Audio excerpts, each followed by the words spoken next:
గడిచిన 2025 సంవత్సరం డిసెంబర్ నెలలో భారీ చోరీ సంఘటన అయితే తెలిసిన విషయమే. ఈ చోరీ విషయాన్ని అయితే మాత్రం నెల వ్యవధిలోనైతే మాత్రం ఈ పోలీసులైతే ఈ కేసుని ఛేదించారు.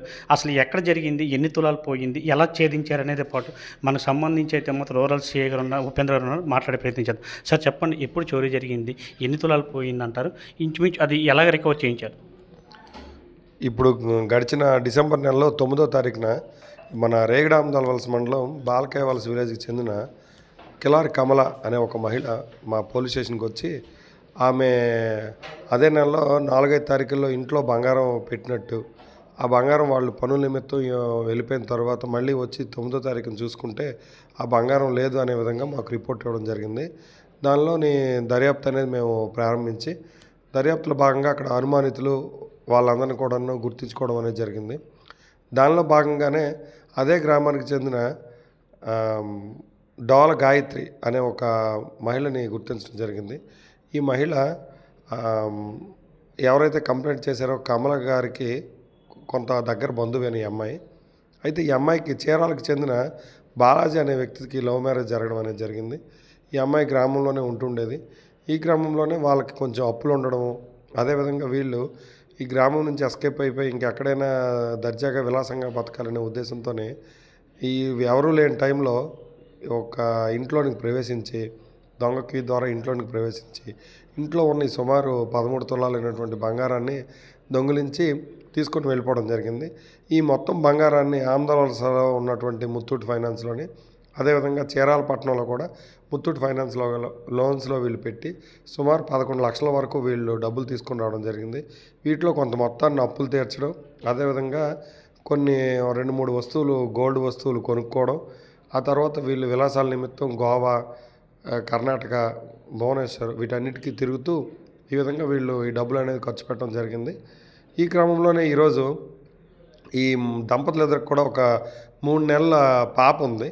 ఆ పాపను తీసుకొని ఇక్కడి నుంచి బయటకి ఇంకెక్కడికైనా వెళ్ళిపోదామని ఆ పాపను తీసుకెళ్లే ఉద్దేశంతో ఈరోజు రాజాం రావడం జరిగింది. రాజాం వస్తే వాళ్ళపైన మేము నిఘా ఏర్పాటు చేసాం. నిఘా ప్రకారం వాళ్ళు మాకు ఇక్కడ పట్టుకోవడం జరిగింది. మా ఎస్ఐ గారిని వాళ్ళ అదుపులోకి తీసుకొని వాళ్ళ దగ్గర నుంచి నేరం ఏ విధంగా చేశారు, ఎప్పుడు చేశారు, ఎలా చేశారు అని చెప్పేసి అని మొత్తం అంతా అడగడంతో వాళ్ళు నేరం వాళ్ళు చేసిన విధానాన్ని అంతా ఏ విధంగా చేశారని చెప్పడం అనేది జరిగింది. దానిపైన వాళ్ళని అదుపులోకి తీసుకున్నాం. అదేవిధంగా వాళ్ళ దగ్గర ఉన్న ప్రాపర్టీ కూడా రికవరీ అనేది చేయడం జరిగింది.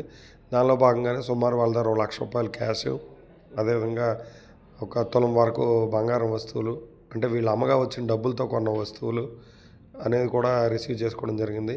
ఈ మొత్తంలో కొంత డబ్బుల్ని వాళ్ళు తండ్రికి ఇవ్వడం జరిగింది. అదేవిధంగా కొంతమంది వ్యక్తులకు అప్పులు కూడా తీర్చడం జరిగింది. దాంతో మేము ఇదంతా కూడా రికార్డ్ చేసుకోవడం జరిగింది. తర్వాత వీళ్ళని జ్యుడిషియల్ కస్టడీ నిమిత్తం పంపిస్తున్నాం. మిగతా అమౌంట్, అదేవిధంగా క్యాష్ అనే బంగారం అనేది మనం తర్వాత దర్యాప్తులో రికవరీ చేయడం అనేది జరుగుతుంది. ఇదే విషయంపై పోలీసుల పాత్ర ఎంత ఉంది, వాళ్ళు ఎప్పుడు చేయడం జరిగింది కదా ఈరోజు? అది ముద్దాయిలు మమ్మల్ని పోలీసుల దగ్గర నుంచి తప్పించుకోవాలనే ఉద్దేశంతో వేరువేరు ప్రాంతాలు, వేరువేరు రాష్ట్రాలు అనేది తిరగడం జరిగింది. మేము దొంగతనం జరిగిన తర్వాత ఒక టీం అనేది ఏర్పాటు చేసి దాన్ని మన రేగడామదల వలస ఎస్ఐ గారు ఆ టీంని మానిటర్ చేస్తుంటే హెచ్సి శ్రీనివాస్ గారు, కానిస్టేబుల్ రామకృష్ణ, శివలు ఇద్దరు కూడా కంటిన్యూగా అన్ని స్టేట్లు తిరుగుతూ గత 10-15 రోజులుగా నిద్రాహారాలు మాని ముద్దాయిలు ఎక్కడున్నారు అనేది ట్రాక్ చేసుకుంటూ వెళ్ళడం జరిగింది. వీళ్ళు పోలీసులు మభ్యపెట్టే క్రమంలో సిమ్ కార్డులు, సెల్ ఫోన్లు అన్నీ మార్చి ఎప్పటికప్పుడు వాళ్ళ తాలూకా డీటెయిల్స్ అనేది దాచుకుంటూ రావడం అనేది జరిగింది. అయినప్పటికీ కూడా మా టీము అన్ని రాష్ట్రాలు తిరుగుతూ వాళ్ళని ట్రాక్ చేయడం ద్వారానే ఈరోజు సమర్థవంతంగా మా టీము పట్టుకోగలిగారు. టీమ్ ఎఫర్ట్స్ని ఇందులో మెచ్చుకుంటూ మా విజయనగరం జిల్లా గౌరవ ఎస్పీ గారు శ్రీ ఆర్ దామోదర్ గారు కూడా వాళ్ళని అప్రిషియేట్ జరిగింది.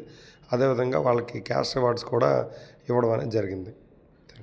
ఇది ఇలా చూసుకున్నట్లయితే విజయనగరం జిల్లా రేగిడి మండలం బాలకవలస గ్రామంలో గడిచిన డిసెంబర్ నెలలో అయితే మాత్రం భారీ చోరీ జరిగింది. ఆ చోరీ విషయంలో అయితే మాత్రం ఏదైతే డిసెంబర్ 9వ తారీఖు ఉందో ఆ తారీఖునైతే పోలీసులు ఫిర్యాదు చేయడం జరిగింది.